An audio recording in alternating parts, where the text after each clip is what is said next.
Ladies and gentlemen, welcome back to the Mask and Patch Gaming Podcast.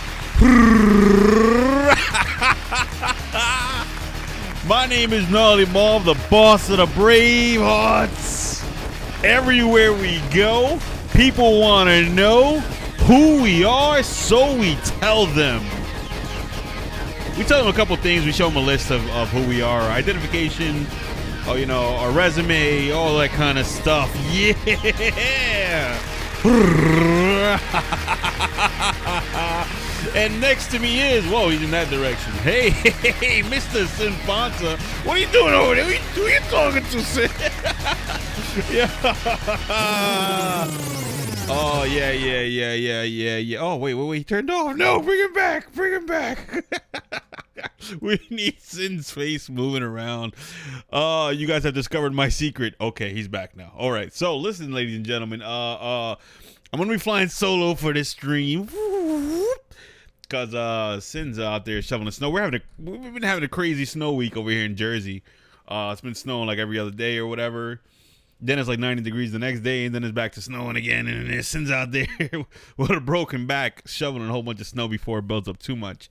So shout out to Sin. Round of applause for him. He's doing his thing. But I thought I'd use his image in this screen because I don't feel right podcasting without him. But I also was Mondo busy yesterday. So we're actually a day behind in this recording than what we're supposed to be, because I also was ambushed. I had to take out a whole village of wandering and pillaging monsters yesterday, because that's the way of the Bravehearts. So both me and Sin are on duty. I was on duty yesterday, he's on duty today. But I didn't want to go a whole week without recording, because, Bravehearts never say game over. Sin City boys never say game over. So this is what we're doing. We're recording today. But first thing I want to start off with is telling everyone that please, by the power invested in me, and that sounds stupid, by the power of Grayskull, make sure you give us a review on Apple or Spotify. Write something cool about us. Tell us what you think about the podcast. Write a review. Make sure it's good. And I'm just kidding. Give us your honest opinions, because we're trying to get this podcast to take over the entire planet, maybe the galaxy, maybe the universe, most likely all of eternity and existence itself. So yeah, subscribe to us on YouTube. Subscribe to Sinfonsa's YouTube. Subscribe to Bravery Arcade. And subscribe to our Mask and Patch Gaming Podcast on Apple and Spotify. Write a review. Say good things about us. Get us known. Share it. Tell your grandma about it. Tell your grandpops about it. Tell your grandpadrino about it and all that jazz. Please understand, like Sin would say. Shout out to my brother Sin. So in terms of news this week, we got a bunch of stuff to talk about this week. I mean, pretty much. Let's start off with Nintendo replacing its multiplayer servers system that is almost 2 decades old. I'm reading this off of what website is this? NintendoEverything.com. Shout out to NintendoEverything.com. We steal a bunch of information from them, as we should. That's how we can relay this information. If anything, they should be happy that we steal from them. So shout out to them. Since the Wii U and 3DS days, Nintendo has been using something called NEX for its multiplayer server systems. Almost all games have been tied to it for online functionality. Now, though, the company is looking to make a major change. Major changes. Salute you, major changes. We're hearing reports that Nintendo is shifting from NEX to a different system, NPLN. Monster Hunter Rise is apparently the very first title to make use of it in public.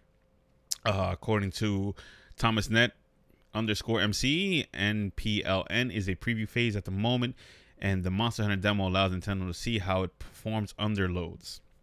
So for people that were experiencing funky behavior in that first week that the Monster Hunter Rise demo dropped, I remember even Sin told me, right, Sin? Yeah, you said that there was like some funky stuff going on with it, right? Yeah, he told me there was a bunch of funky stuff going on with this online. I didn't experience it when I played, but I played it maybe a week after it dropped, so maybe by that point it was fixed. But that was definitely Nintendo by me via Monster Hunter testing out some new online jazz that they're doing, which is this is a good thing for everybody that plays games online on the Switch, on any Nintendo console. People have been complaining about Nintendo's online infrastructures for decades, years. Since I was a wee little lad, I've never heard of Nintendo having an awesome online experience, which is true. They never have. And it's looking like, according to Oatmeal Dome, says NEX is at least 18 years old by now, so it's dated. You might be surprised to hear that Splatoon 2 version has an unused function to check to see if it is running on Windows 98. Windows 98.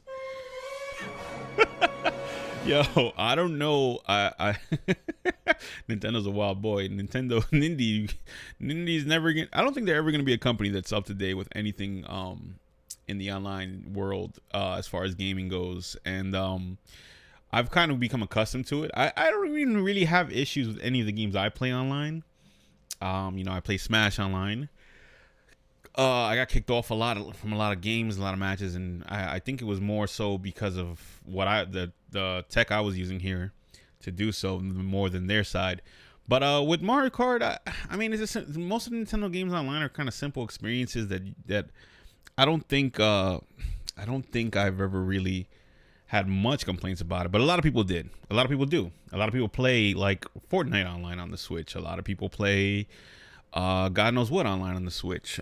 So this is good for everyone. Hopefully whatever they're doing is more up to date. Whatever they're doing, hopefully it alleviates some of the pains that are Nintendo is renowned for when it comes to online gaming. So shout out to Nindy. Thank you for updating. Thank you for finally updating something, right, Sen? Yeah. Look at Sen. Hey. All right. Moving forward, more Nindy news. Shut up, applause. Nintendo. Oh, this is a big one. Nintendo canceled Star Fox TV show after Netflix leaked Legend of Zelda plans. Playtime is over, Star Fox. I'm reading this off of Nintendo Life. Netflix has built up a pretty big slate of adaptations in recent years between The Witcher, Castlevania, Dragon's Dogma. I didn't even know they had Dragon's Dogma. Though there were rumors for a time that they'd even take on The Legend of Zelda. I thought that The Legend of Zelda was confirmed already to be being worked on at Netflix, but maybe I'm wrong. Though Nintendo denied it at the time, it looks like there was truth to those reports after all. Speaking in a wider interview with the Surf Times, this news comes from Adam Conover, and you can find the clip in question around. It's telling me the timeline of the clip, whatever. He wrote it back in 2015. His former employer, College Humor, was working directly with Shigeru Miyamoto on a claymation Star Fox series based on the style of Wes Anderson's stop-motion animated adaptation of the Fantastic Mr. Fox. I don't really care too much for the details about why it's canceled. I mean, I'm probably one of the people who get excited when these things get canceled because I'm always dreading what they're gonna end up being. Netflix has a hit or miss track record, right? I think there's a lot of good shows on Netflix. I don't know. I wouldn't call the things I like adaptations of anything, or not that I know of. The one thing that comes to mind when I hear about Netflix adapting something is, of course, Death Note, in which they pretty much massacred. It was a nightmare watching that. And even if Star Fox being a claymation stop motion Fantastic Mr. Fox styled Wes Anderson, influenced thing. I mean, is that what we want? We want like a little silly Star Fox show with puppets or clay. Is that really what we were hoping for from a Star Fox show? I would have thought of something along the lines of like a Bucky O'Hare, like 90s styled, or even like SWAT Cats, like an action styled animated show would have fit that a little better. And hearing that I don't know if this is true, but former College Humor employees were working on it, only leads me to believe it was gonna be some kind of cheesy comedy or something like that, which could have been good too. I mean, nothing wrong with that. I mean, people like Teen Titans Go, so maybe it would have been something along those lines. But either way, I do get excited when I hear that these things are canceled. I get relieved. Not even excited. Relieved is the word. Because it's like, no massacre. like the Godfather meme that's always around. Look how they massacred my boy. So, yeah, this is relieving for me. And like I said, if I was to say what I would have wanted from a Zelda show, what I would have wanted from a Star Fox show, like I said with Star Fox, something along the lines of like SWAT Cats, or Bucky O'Hare, some kind of action show that's probably more sorry, I thought I heard something in the background. Something more action based, like 80s cheat, like campy 80s action shows, like GI Joe or Thundercats, or I don't even know. But either way, yeah, I'm relieved with that. As far as Zelda, what I would have wanted from like a Zelda show, since Link is a silent protagonist, everybody's always scratching their heads like, what would they do with like a Zelda movie or a Zelda show, considering the protagonist never speaks and he's just supposed to be like, oh, I'm hearing this shoveling outside from this giant machine. So you guys could probably be hearing that in the mic. I don't know. Ignore it. Listen to my wonderful voice instead of that. The Zelda show would have definitely, for me, been cool if it was like a Gendy Tartakovsky kind of like Samurai Jack show where the protagonist speaking is like not that important, but the action is like moody and atmospheric. Like I would like to have seen like maybe Link on his way to Ganon's castle, just mid adventure already, and every episode is like maybe him tackling another dungeon or entering another town that has some kind of situation that he needs to fix. Almost like a wanderer that wanders into town. There's some kind of problem in this town, and Link has to fix it. And he just has to listen to people's problems or complaints about whatever's happening, and kind of go tackle it. Kind of like how The Mandalorian is structured almost.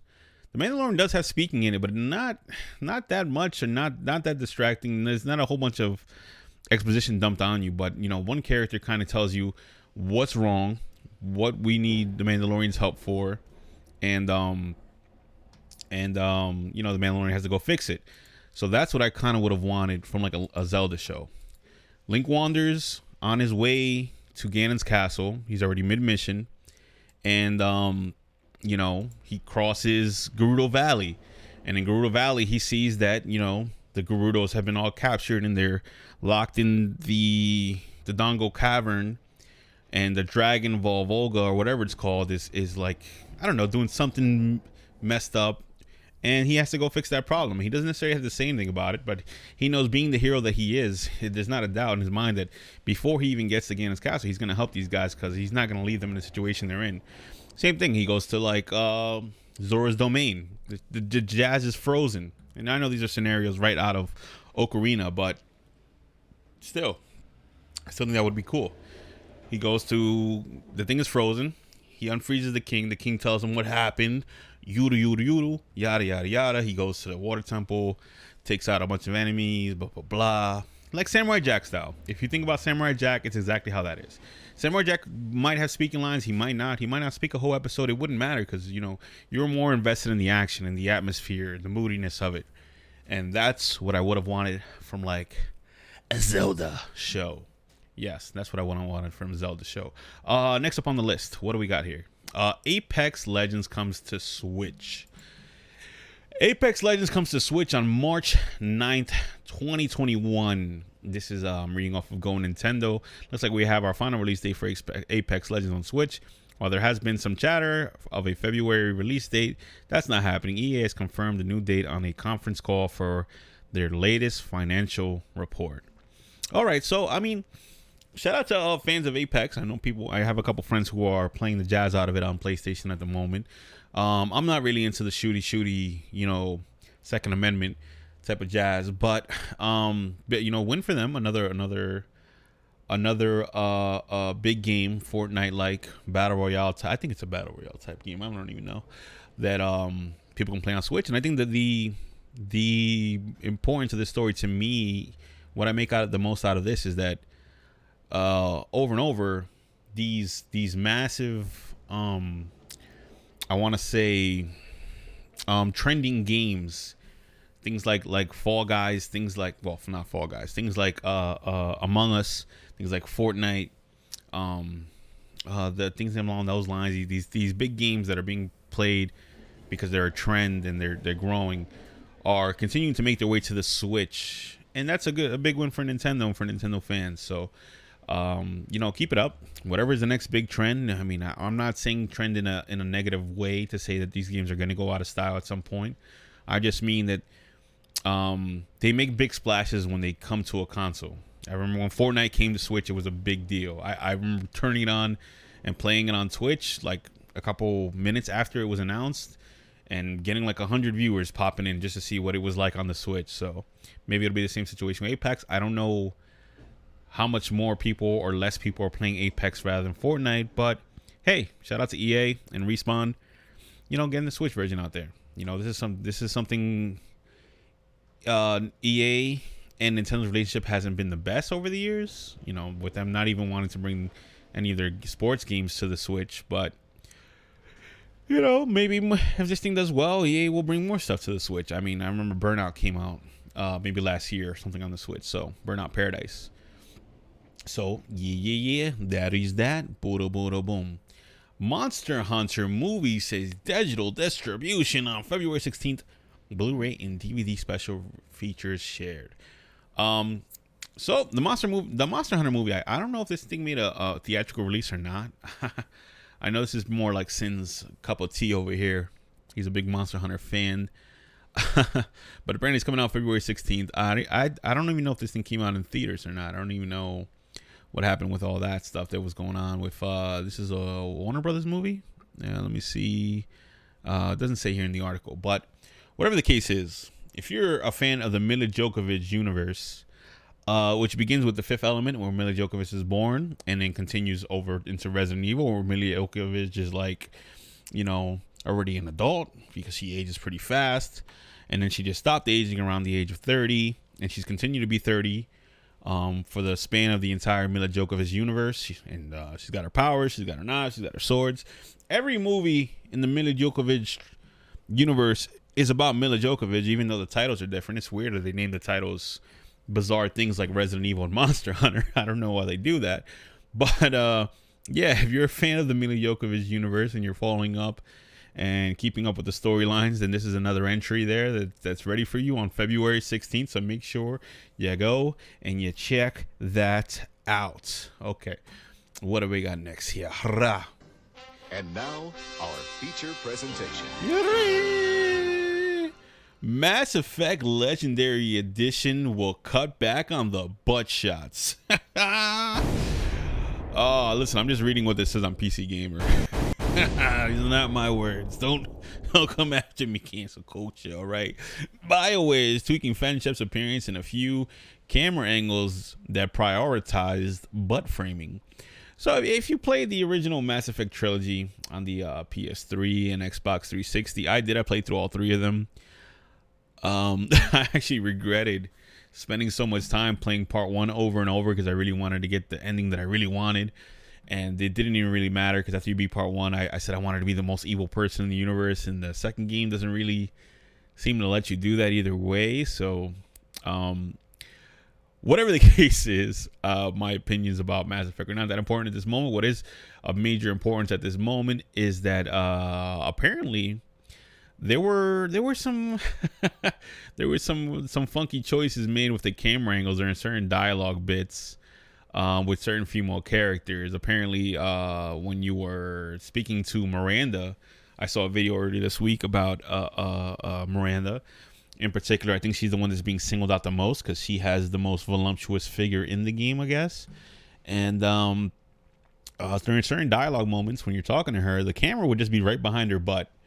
Mass Effect used that cool TV style over-the-shoulder dialogue, like back and forth. Like when you were speaking, the camera was over the NPC's shoulder. When you were speaking, the camera was over your shoulder. When the NPC was speaking, the camera would be over your shoulder.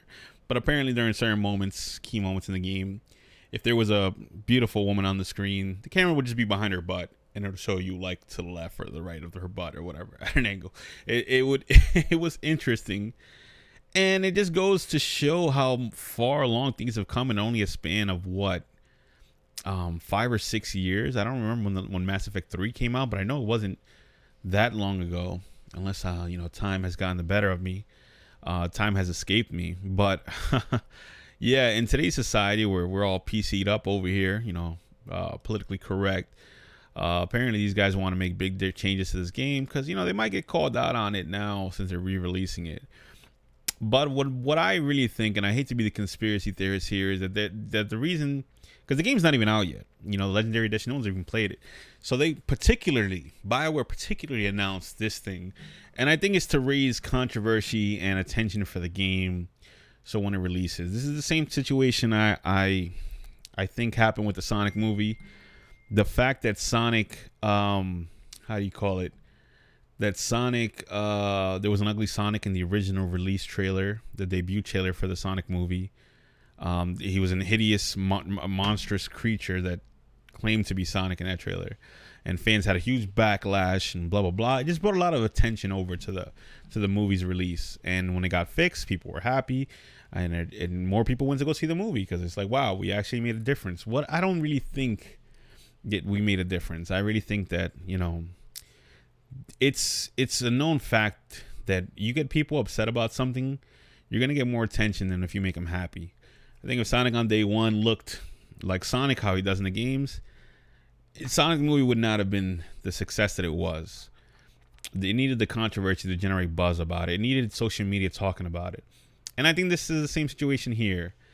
The developers were cleaning up Mass Effect. They probably noticed, hey, there's a lot of butt shots over here. And I mean butt shots in the framing, of the camera. There was a lot of angles from behind chicks' butts, and it was looking at them with the male gaze. And maybe we can use this fix to generate attention. We're gonna announce that, hey, we're taking out all the sexy stuff from Mass Effect. I'm sure that the sex scenes will still be exactly how they were back in the day. So I don't think you're gonna miss out on that. Which they weren't anything spectacular to announce anyway. But another thing that I'm seeing here from what I'm reading off of PC Gamer is there was also some unusual decisions made when you play with FemShep, which is the female version of Captain Shepard. Captain Shepard being the main character. You can play him in any gender, if you guys don't know. And there's some scenes where, the male version of Captain Shepard would, sit down and he'd have his legs wide open. He'd be a little bit hunched over and like sitting kind of like a male, kind of like how a dude sits down. And the female Shepard apparently would also sit in that same manner, but the difference is, which it doesn't matter how she sits in her posture. That's whatever person's decision to sit however they want. That's up to them.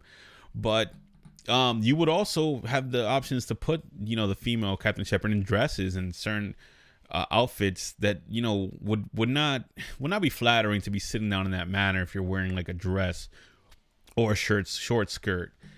So it looks like they're changing, I guess, the posture or, of the character if you're playing with a female Shepard, which I think is a good call. Overall, I don't think these calls are really that serious.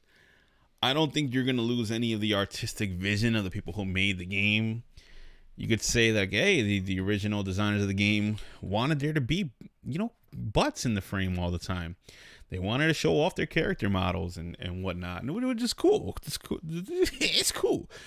But these are games that are still pretty accessible if you wanted to play them on modern consoles. If you want to go play the original and get the glory, you want to play about 100 hours of gameplay just to see a couple times that the camera goes behind a girl's butt, shows off the curves on a woman.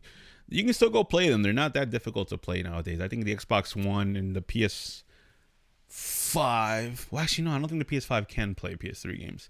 So scratch that one. But if you wanted to play them, I'm sure they're not that difficult to get around, to get your hands on. So, yeah, I mean, these are things that are not really of that much importance to me when I'm making a decision to replay a remake. You know what I'm saying? They took the sexy away. And particularly not in Mass Effect. Maybe if it was a game where the sexuality was an important factor in the game, like you're playing with a femme fatale and being sexy is like her weapon of choice, that's how she takes out her enemies or whatever. If they were to remake Fatal Frame from the PS1 and take out all the sexy moments, it probably would make a major difference in the game. But in Mass Effect, these are kind of like these decisions kind of came out of a place of like, let's get the 15-year-olds excited, let's get the kids, let's get the little boys happy and get them to buy the game by showing them some things that they're into or whatever. So yeah, I don't think this is really that bad or really that big of a deal, and not worth taking up arms over. And I also think that this is just generating attention and buzz for the re-release of 3 games that, to be honest with you, are kind of like subpar RPGs in my opinion. I've never really taken well to the Mass Effect series. I think it's a series that had so much potential, especially if you've only beaten the first game, which I beat the first game first, and I just thought all my decisions, everything was going to carry over for the other 2 games, and it's going to be like this awesome thing that's going to keep building upon itself. And that's not really what happens. That's not really the case at all. So I've never really had positive opinions about the trilogy as a whole. In parts, I think it's better. I think if you're playing Mass Effect 1 and you're only thinking about that as a single experience, I think it's fine. It's not the best game ever. It is clunky. It was clunky even when it came out. I remember having tons of issues with the first game a lot. I didn't even know how to get gear. I couldn't change my character's outfit for like the majority of the game. Yeah, it was a pain in the ass. But how you call it, with part 2, the gameplay got better, but at the same time, none of the choices I made carried over.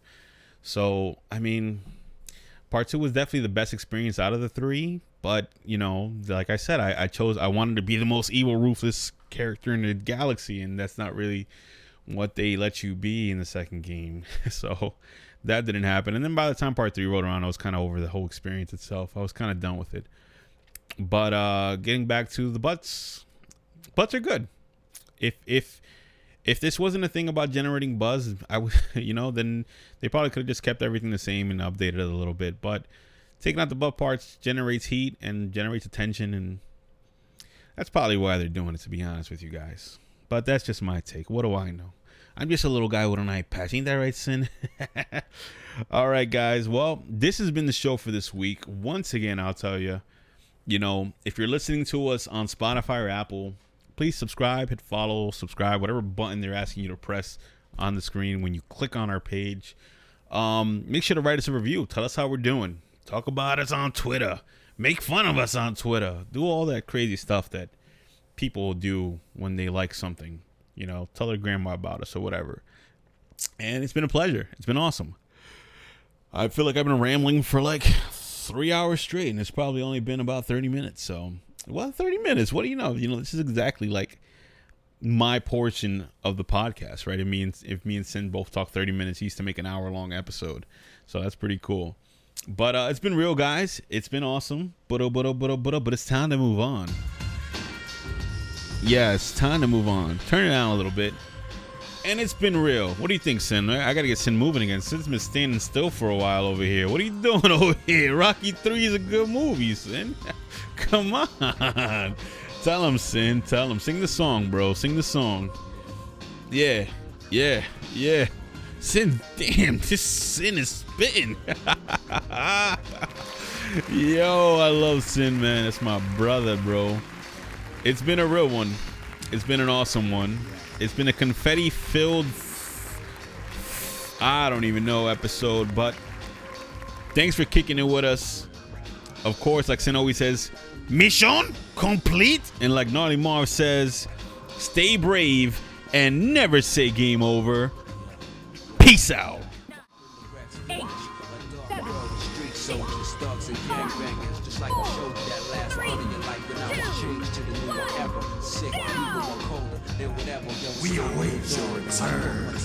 Brave ones. Got defeated. It's time you hung it up. Optional. And level you on, you better settle. This would have been the closest.